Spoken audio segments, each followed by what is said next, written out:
샬롬 할렐루야. 창세기입니다. 성자 하나님의 명칭들에 대해서 말씀을 드렸습니다. 또한 성부 하나님의 명칭 중에 성신과 성령의 차이에 대해서도 말씀드렸습니다. 그리고 성령 강림에 대해 구약에 예언된 말씀도 살펴봤죠. 그 중에서 에스겔 36장 26절에서 27절에는 장차 믿는 사람들의 마음에 오실 성령께서 어떤 사역을 이룰 것인지도 잘 나옵니다. 먼저는 너희 육신에서 굳은 마음을 제하고 부드러운 마음을 줄 것이며 했고, 너희로 내 율례를 행하게 하리니 너희가 내 규례를 지켜 행할지리라 했습니다. 굳은 마음을 제하고 부드러운 마음을 주신다는 것은 마음의 객관을 도와주신다는 의미입니다. 이와 함께 하나님의 자녀들이 하나님의 율례를 행하도록 돕는 일은 성령의 가장 주된 역할입니다. 성자 하나님께서는 근본의 하나님으로부터 분리될 때부터 구세주의 사명을 받았습니다. 이처럼 성령 하나님은 근본에서 분리될 때부터 돕는 영으로서의 사명을 받으셨지요. 바로 예수 그리스도를 믿음으로 하나님의 자녀가 된 사람들을 돕기 위해 근본 하나님으로부터 분리되신 것입니다. 먼저 성령님의 근본의 사명은 돕는 영으로서의 역할을 강조하는 명칭이 있습니다. 바로 보혜사이지요. 보혜사란 지킬보, 은혜해, 스승사로 성도를 보호하고 돕는 분이라는 뜻입니다. 우리 예수님께서도 이 땅에 계실 때 보혜사의 역할을 하셨지요. 그래서 요한복음 14장 16절에 내가 아버지께 구하게 했으니 그가 또 다른 보혜사를 너희에게 주사 영원토록 너희와 함께 있게 하시리니 라고 말씀하셨습니다. 곧 성령을 보내주실 것을 말씀하시면서 또 다른 보혜사라고 하셨지요. 이미 예수님 자신도 보혜사의 역할을 하고 계셨기 때문입니다. 요한복음 14장 26절에서는 보혜사 곧 아버지께서 내 이름으로 보내실 성령 그가 너희에게 모든 것을 가르치시고 내가 너에게 말한 모든 것을 생각나게 하시리라 말씀하셨습니다. 이는 성령께서 보혜사로 오셔서 어떤 역사를 이룰지를 알려주신 말씀이지요. 성령께서는 모든 것을 가르쳐 주시고 예수님께서 말씀하신 모든 것을 생각나게 해주신다 했습니다. 예수님께서 말씀하신 모든 것은 진리입니다. 이처럼 성령께서는 우리를 오직 진리로 가르치시고 진리로 인도하십니다. 요한일서 5장 7절에 성령은 진리니라 했듯이 성령의 속성 자체가 진리이기 때문입니다. 이러한 성령의 속성을 강조한 명칭이 있는데 바로 요한복음 14장 17절에 나오는 진리의 영입니다. 저는 진리의 영이라 세상은 능히 저를 받지 못하나니 이는 저를 보지도 못하고 알지도 못함이라. 그러나 너희는 저를 아나니 저는 너희와 함께 거하시며 또 너희 속에 계시겠습니다 하셨습니다. 성령 하나님은 말씀 자체인 근본의 하나님으로부터 분리되셨지요. 근본 하나님과 동일한 마음, 생각, 지혜, 권능 등을 가지고 분리되셨다 했습니다. 이러한 성령 하나님의 분체인 성령도 마찬가지입니다. 진리의 영인 성령을 세상 사람들은 볼 수도 알 수도 받을 수도 없지요. 그러나 예수 그리스도를 믿고 제사함을 받은 하나님의 자녀들은 성령을 압니다. 성령이 마음 안에 친히 오셔서 함께 하시기 때문입니다. 그러면 진리의 영이신 성령께서 보혜사로서 구체적으로 어떻게 역사하시는지 말씀드립니다. 첫째, 성령은 하나님의 자녀들이 아버지 하나님의 사랑을 확신할 수 있도록 해주십니다. 로마서 5장 5절에 우리에게 주신 성령으로 말미암아 하나님의 사랑이 우리 마음에 부음받음이니 했습니다. 이처럼 성령께서는 하나님의 자녀들이 늘 아버지의 사랑을 깨닫게 해주십니다. 아버지 하나님과 자녀들이 사랑의 끈으로 단단히 연결되게 해주시죠. 그런데 하나님의 자녀들이 아버지 하나님의 사랑을 온전히 깨닫기까지는 성령께서 참으로 많이 애쓰신다는 사실입니다. 로마서 8장 26절에서 27절에 이와 같이 성령도 우리 연약함을 도우시나니 우리가 마땅히 빌 바를 알지 못하나 오직 성령이 말할 수 없는 탄식으로 우리를 위하여 친히 간구하시느니라. 마음을 감찰하시는 이가 성령의 생각을 아시나니 이는 성령이 하나님의 뜻대로 성도를 위하여 간구하심이니라 했습니다. 성령께서는 예수님의 핏값으로 산 하나님의 자녀들을 너무나 소중하게 여기십니다. 그래서 한 영혼이라도 잃지 않기 위해 얼마나 애지중지 돌보시는지요. 혹여 꺼져가는 심지와 같은 영혼이 있다면 다시 살아날 수 있도록 항상 아버지 앞에 간구하십니다. 오히려 그 당사자보다도 더한 단식과 안타까운 심정으로 아버지의 용서와 긍휼과 자비를 구하시죠. 또한 죄에서 돌이킬 힘이 없는 영혼에게는 성령께서 회개의 영을 부어주십니다. 아버지께서 예수 그리스도를 통해 얼마나 큰 사랑을 주셨는지를 다시금 깊이 깨닫게 해주죠. 그 사랑을 기억하여 죄에서 돌이킬 수 있도록 도와주시는 것입니다. 성령께서는 인생들의 연약함을 잘 아십니다. 그래서 성령의 감동으로 그 연약한 마음을 붙들어 주시는 것이죠. 이처럼 사람의 마음에 감동을 주어 회개시키고 아버지 하나님을 사랑하는 마음으로 변화시키는 역사가 성령의 근본 사명입니다. 가장 중요하면서도 큰 사명입니다. 이러한 사명 까닭에 성령께서는 근본의 하나님으로부터 분리되실 때 신성보다는 인성이 더 부각되게 됐습니다. 인생들의 마음을 더 잘 이해하고 인생들의 입장에서 도와주기 위해서입니다. 성령께서는 공평과 공의적인 면모도 있으시지만 많은 긍휼과 자비, 관용과 덕과 사랑으로서 인생들의 마음을 어루만져 주십니다. 이러한 성령의 역사로 하나님의 자녀들은 하나님의 사랑을 마음 깊이 느끼고 깨닫지요. 그래서 하나님을 마음으로 더 사랑하게 되면 자연히 더 힘써 하나님의 말씀대로 살게 됩니다. 바로 이것이 우리 안에서 역사하시는 성령의 첫 번째 역할입니다. 두 번째로 성령은 하나님의 자녀들에게 음성을 들려주시고 마음을 주관하셔서 진리 가운데로 인도하십니다. 요한복음 16장 13절에 예수님께서 말씀하시길 진리의 성령이 오시면 그가 너희를 모든 진리 가운데로 인도하시리니 하셨죠. 그러면 성령의 음성은 어떻게 들릴까요? 마음에 계신 성령께서 하나의 인격체로서 어떤 구체적인 내용을 말씀해 주시거나 진리인 하나님의 말씀을 떠올려 주십니다. 이것이 우리 마음에 들리는지요? 예를 들어 어떤 상황에서 성령께서 달라면 주라, 원수도 사랑하라, 섬기는 자가 큰 자다 등등 하나님의 말씀을 떠올려 주십니다. 또한 우리가 예배 시간 설교 중에 들었던 진리의 말씀을 떠올려 주시기도 합니다. 이 밖에도 어떤 경우에는 성령께서 우리의 행할 바와 말할 바를 구체적으로 말씀해 주시는 것을 들을 수가 있습니다. 예를 들어 사도행전 8장 29절에 성령이 빌립더러 이러시되 이 병거로 가까이 나아가라 하시거늘 했습니다. 그 병거에는 당시 에티오피아 국고를 맡은 큰 권세가 있는 내시가 타고 있었죠. 성령께서는 이것을 아시고 빌립 집사로 하여금 그에게 복음을 전하게 하셨던 것입니다. 다음으로 성령의 주관을 받는다는 것은 어떤 의미일까요? 성령의 주관은 내주하신 성령께서 우리에게 어떻게 해야 한다는 마음을 들게 하는 것입니다. 예를 들어 기도해야겠다, 금식해야겠다, 누구를 구제하고 싶다는 등의 마음이 들게 하십니다. 또 어떤 일을 결정할 때 이것이 더 하나님 나라에 유익되겠다는 등의 마음이 들게도 해주시죠. 사도행전 16장 6절에 사도 바울의 경우 성령이 아시아에서 말씀을 전하지 못하게 하시거늘 했는데 바로 성령의 주관을 받고 있는 것입니다.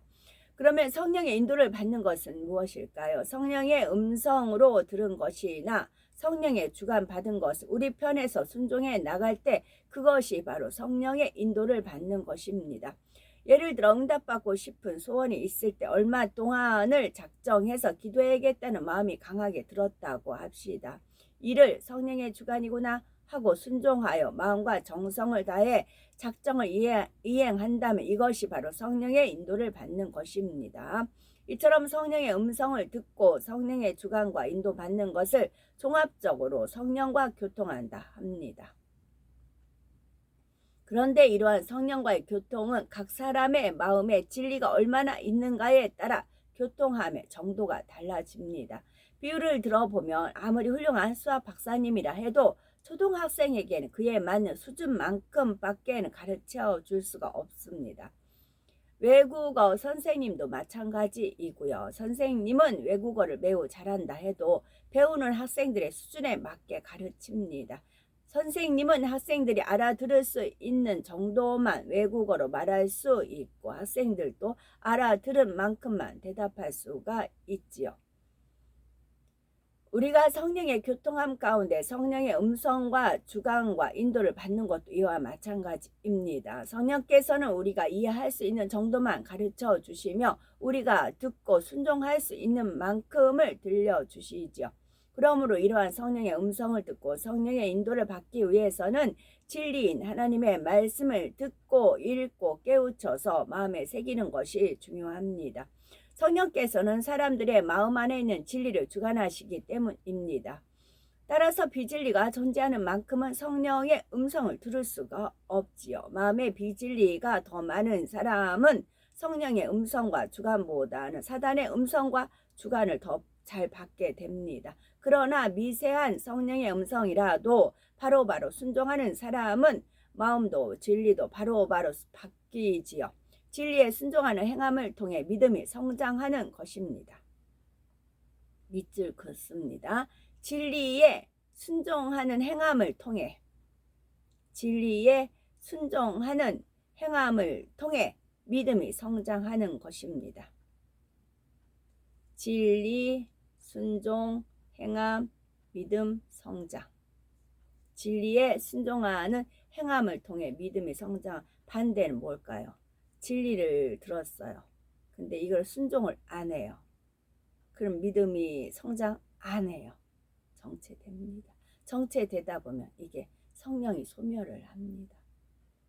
그러나 성령의 음성을 들어도 그것을 알아듣지 못하거나 순종하지 않으면 영적 변화가 될 수 없습니다. 불씨라고 하죠. 옛날에 화롯불이라든가 이제 할 때 불씨가 있어요. 근데 이 불을 설사 바람을 살살살 붙이잖아요. 부채를 붙이든지 풍로를 붙이든지 그럼 이 불씨가 이제 거기서 이렇게 피어 오르잖아요. 그래서 어떤 이제 장작을 넣어가지고 떼잖아요. 근데 거기에다가 죄를 뿌리고 어떤 걸 젖은 나물 갖다가 온다든가 하면은 그 불씨가 꺼지잖아요. 우리 안에 불씨, 씨예요, 씨. 말씀 씨, 진리 씨, 불씨, 그 씨예요. 그래서 그 씨를 진리를 우리 안에 그 성령 불씨가 있어요. 그럼 그걸 진리를 자꾸 순종을 해요. 그럼 이게 이제 막 활발할 옵니다. 그래서 남의 영혼도 살리죠. 근데 행하지 않으면 꺼집니다. 그러나 성령의 음성을 들어도 그것을 알아듣지 못하거나 순종하지 않으면 영적으로 변화가 있을 수 없습니다. 더 깊은 영의 세계로 들어가지 못하고 정체되고 말지요. 우리는 모두 성령의 음성에 꼭 순종하심으로 신속히 영으로 온 영으로 나가야 되겠습니다. 돕는 영이신 성령은 세 번째로 개인 교사처럼 하나님의 자녀들을 가르치시고 무엇을 지시하거나 장래에도 알려주십니다. 예를 들어 누가복음 2장 26절에 보면 시므온은 저가 주의 그리스도를 보기 전에 죽지 아니하리라 하는 성령의 지시를 받았더니 했습니다. 누가복음 12장 11절에서 12절에 우리 예수님께서 제자들에게 말씀하시기를 사람이 너희를 회당과 정사 잡은 이와 권세 있는 이 앞에 끌고 가거든 어떻게 무엇으로 대답하며 무엇으로 말할 것을 염려치 말라. 마땅히 할 말을 성령이 곧 그때 너희에게 가르치시리라 했습니다. 사도행전 4장에 보면 이 말씀을 입증한 한 예가 나옵니다. 베드로와 요한이 예수 그리스도의 이름으로 나면서부터 안진뱅이가 된 사람을 고쳐줬는데 이 사건 이후 복음을 전하자 남자의 수만도 약 5,000명이나 믿게 되었지요. 이처럼 믿는 사람이 많아지자 이를 싫어하는 대제사장들과 관원과 장로들이 사도들을 잡아 가두었습니다. 그리고 당시 권세 있는 자들인 대제사장인 문중이 다 모인 가운데 세우고 무슨 권세와 네 이름으로 이 일을 행하느냐 하며 힐난하기 시작했지요. 이에 사도행전 4장 8절에서 9절에 보니 베드로가 성령이 충만하여 가로되 백성의 관원과 장로들아 만일 병인에게 행한 착한 일에 대하여 이 사람이 어떻게 구원을 얻었느냐 하고 오늘 우리에게 질문하면 하고 시작하여 예수님이 유일한 구세주이심을 담대하게 선포합니다.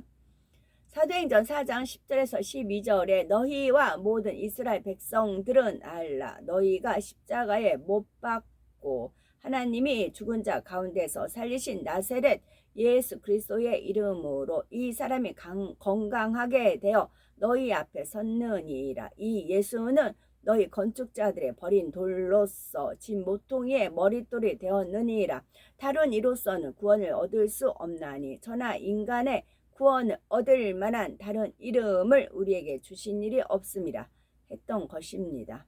이처럼 베드로는 성령의 말하게 하심을 따라 예수가 그리스도이심을 담대하게 선포했지요.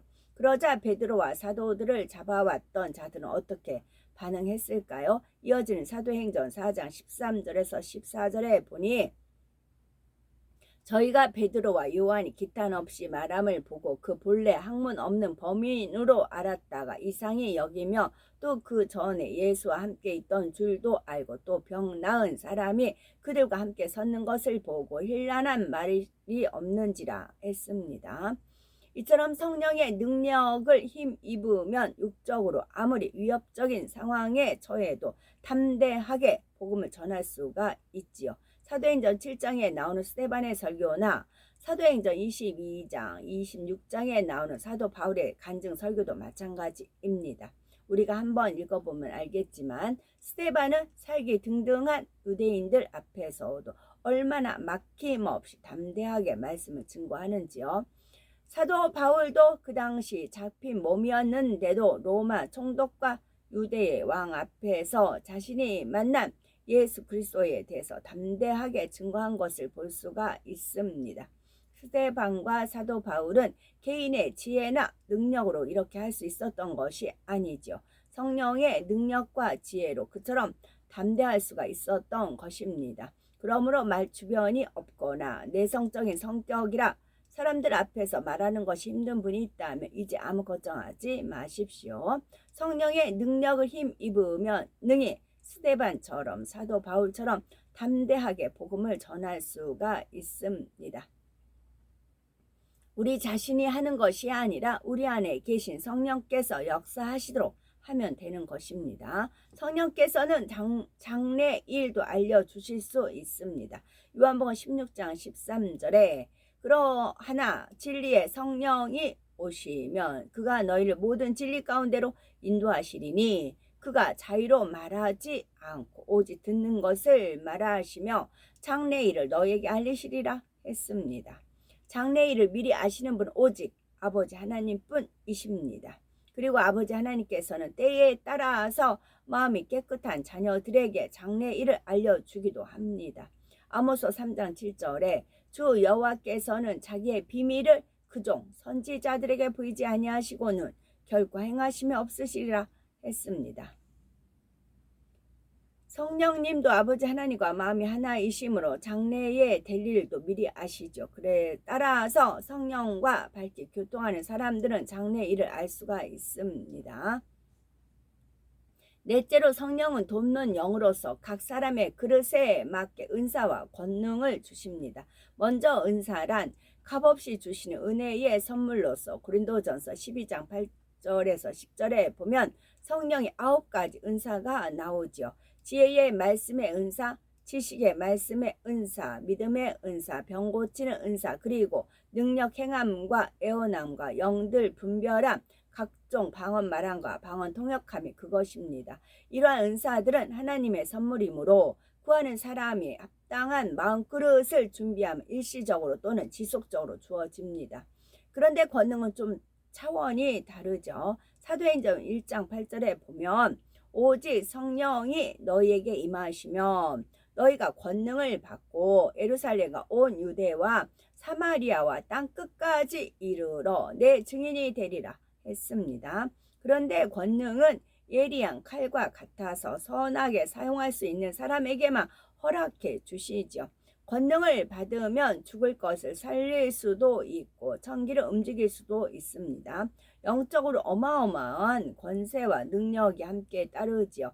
이러한 권능은 오직 하나님의 뜻대로만 사용되어야 합니다. 만일 조금이라도 사심이 사용된다면, 만일 조금이라도 사심으로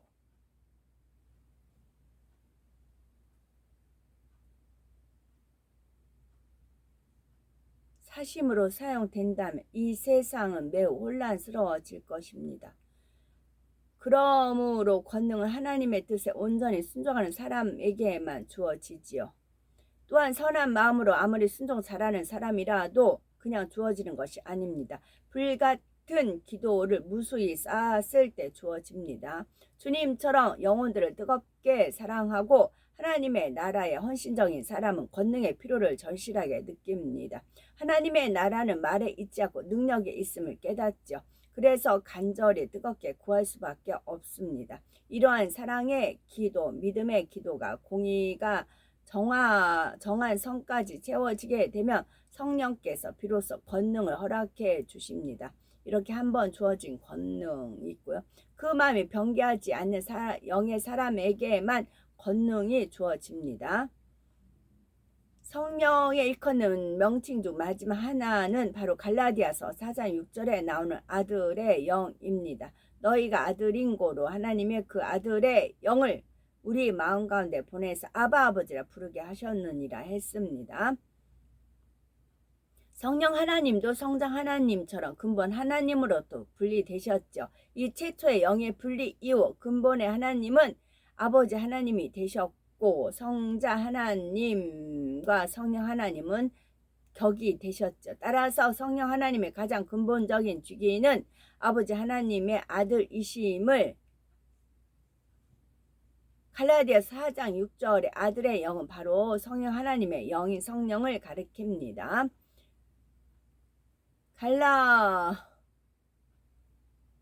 요한복음 1장 12절에 보면 예수를 구세주로 영접하는 자, 곧 그 이름을 믿는 자들에게는 하나님의 자녀가 되는 권세를 주셨느니라 말씀하셨죠. 이처럼 하나님의 자녀가 되면 하나님을 아버지라 부를 수가 있게 됩니다. 그런데 사실 하나님을 온전히 아버지라 부를 수 있기 위해서는 온영을 이루어 참 자녀가 되어야 됩니다. 온영을 이룬 참 자녀들은 당당하게 하나님을 아버지라 부를 수가 있고 친근하게 아버지라 부를 수가 있습니다. 이처럼 우리가 온영을 이루어 참 아들, 딸이 되기까지 성령께서는 우리를 진리로 양육해 주십니다. 아버지 하나님의 마음을 깨우치고 이해하며 닮아가도록 도와주시죠. 바로 이처럼 하나님의 자녀들을 참 자녀로 양육하시는 성령의 사역에 초점을 두어 성령을 그렇게 됐고요. 근본에 하나님께서는 삼위일체 하나님으로 분리되셨죠. 우리들은 삼위일체 하나님의 각각의 사명과 역할을 잘 이해가 됐고 삼위일체 하나님께서도 태초 이전부터 지금까지 쉼없이 성실하게 많은 일을 해오셨습니다.